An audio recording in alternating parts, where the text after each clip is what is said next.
ಸ್ವಾಗತ. ಕಠಿಣ ಶ್ರಮ ಹಾಗೂ ಧನಾತ್ಮಕ ದೃಷ್ಟಿಯಿಂದ ಯಶಸ್ಸು ಸಾಧ್ಯ. ತ್ರಿನಾಥ್ ರೆಡ್ಡಿ.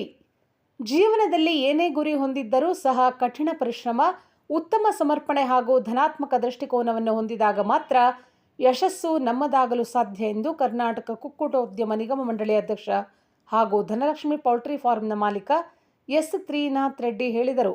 ಕೊಪ್ಪಳ ಜಿಲ್ಲೆಯ ಕೂಕನೂರು ತಾಲೂಕಿನ ಕುದುರೆಮೋತಿ ಗ್ರಾಮದಲ್ಲಿರುವ ಧನಲಕ್ಷ್ಮಿ ಪೌಲ್ಟ್ರಿ ಫಾರ್ಮ್ನಲ್ಲಿ ಗದಗ ನಗರದ ಪಶುವೈದ್ಯಕೀಯ, ಪಶು ಹಾಗೂ ಮೀನುಗಾರಿಕಾ ವಿಜ್ಞಾನಗಳ ವಿಶ್ವವಿದ್ಯಾಲಯದ ಪ್ರಥಮ ವರ್ಷದ ವಿದ್ಯಾರ್ಥಿಗಳ ಶೈಕ್ಷಣಿಕ ಭೇಟಿ ಕಾರ್ಯಕ್ರಮದಲ್ಲಿ ಪಶುವೈದ್ಯಕೀಯ ವಿದ್ಯಾರ್ಥಿಗಳನ್ನು ಉದ್ದೇಶಿಸಿ ತ್ರಿನಾಥ್ ರೆಡ್ಡಿ ಮಾತನಾಡುತ್ತಾ, ಪೌಲ್ಟ್ರಿ ಫಾರ್ಮ್ನ ಅಧ್ಯಯನಕ್ಕೆ ವಿದ್ಯಾರ್ಥಿಗಳು ನಮ್ಮ ಫಾರ್ಮ್ ಅನ್ನು ಆಯ್ಕೆ ಮಾಡಿದ್ದು ಹೆಮ್ಮೆಯ ವಿಷಯವಾಗಿದ್ದು, ಈ ಫಾರ್ಮ್ನ ಅಧ್ಯಯನಕ್ಕೆ ಕೇವಲ ಒಂದು ದಿನ ಸಾಕಾಗುವುದಿಲ್ಲ.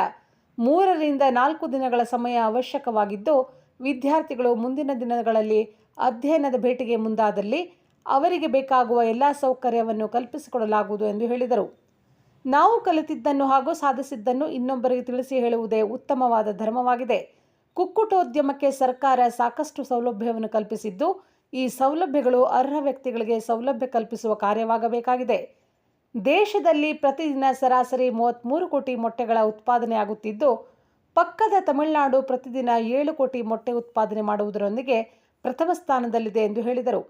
ಗದಗ ನಗರದ ಪಶುವೈದ್ಯಕೀಯ ಮಹಾವಿದ್ಯಾಲಯದ ಉಪನ್ಯಾಸಕ ಡಾಕ್ಟರ್ ಸಿದ್ದಲಿಂಗಸ್ವಾಮಿ ಮಾತನಾಡುತ್ತಾ, ಈ ಭೇಟಿಯು ನಮ್ಮ ವಿದ್ಯಾರ್ಥಿಗಳಿಗೆ ವಿಶೇಷವಾಗಿದ್ದು, ಈ ಫಾರಂ ಪುಸ್ತಕದಲ್ಲಿ ಅನುಕರಣೆ ಮಾಡಿದಂತೆ ನಿರ್ಮಿಸಿ ನಿರ್ವಹಣೆ ಮಾಡುತ್ತಿರುವುದು ಇತರರಿಗೆ ಮಾದರಿಯಾಗಿದೆ.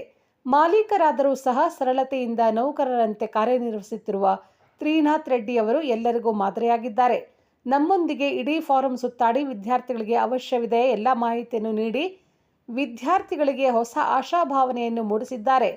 ಜೊತೆಗೆ ಕೋಳಿ ಫಾರಂನಿಂದ ನೊಣದ ಹಾವಳಿ ಹೆಚ್ಚಾಗುತ್ತದೆ ಎಂಬ ಋಣಾತ್ಮಕ ಮಾತುಗಳನ್ನು ಎಲ್ಲೆಡೆ ಕೇಳಿಬರುತ್ತಿವೆ. ಆದರೆ ಈ ಫಾರಂನಲ್ಲಿ ಯಾವುದೇ ರಾಸಾಯನಿಕ ಬಳಕೆ ಮಾಡದೆ ನೊಣಗಳ ಹಾವಳಿ ತಪ್ಪಿಸಲು ತೆಗೆದುಕೊಂಡ ಕ್ರಮ ಶ್ಲಾಘನೀಯವಾಗಿದೆ ಎಂದು ಹೇಳಿದರು.